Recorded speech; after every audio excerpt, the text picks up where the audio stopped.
दोस्तों, अब यहाँ बहुत ही सुंदर और गूढ़ प्रश्न है।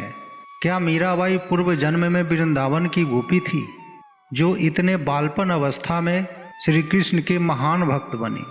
इस प्रश्न का उत्तर शास्त्रों में स्पष्ट रूप से नहीं मिलता, लेकिन भक्ति परंपरा और संतों की दृष्टि से एक गहरी आध्यात्मिक व्याख्या की जाती है।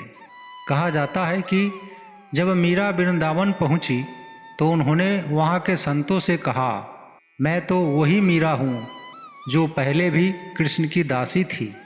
मीराबाई पूर्व जन्म में श्री कृष्ण की गोपी थी और इस जन्म में उन्होंने उस प्रेम की स्मृति को फिर से जिया।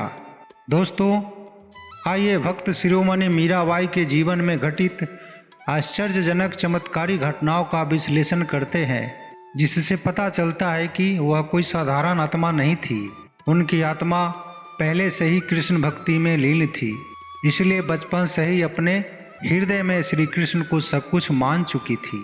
आइए उस हिस्से को विस्तार से समझते हैं जहां मीरा को बंदी बनाया गया, जहर दिया गया और सांप भेजे गए, और कैसे हर बार श्री कृष्ण ने उन्हें बचाया।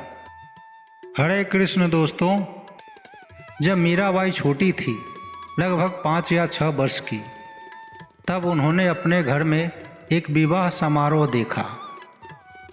उस मधुर शाम आंगन में दिए जल रहे थे। पास ही किसी के विवाह की शहनाई बज रही थी। छोटी मीरा अपनी माँ के पास दौड़ती हुई आई। दुल्हन को सजे हुए वस्त्रों में, मांग में सिंदूर, हाथों में चूड़ियाँ और चरणों में पायल के साथ मंडप में जाते देखा। मीरा की मासूमियत आंखें उसे देखती हुई बोली, माँ, सब कहते हैं कि एक दिन मेरी भी शादी होगी। बताओ ना माँ, मेरा दूल्हा कौन है? माँ ने मुस्कुराते हुए और प्यार से बोली, बेटी, तेरा विवाह तो हो चुका है। छोटी सी मीरा आश्चर्य में पड़ गई और पूछी, कब माँ, किससे?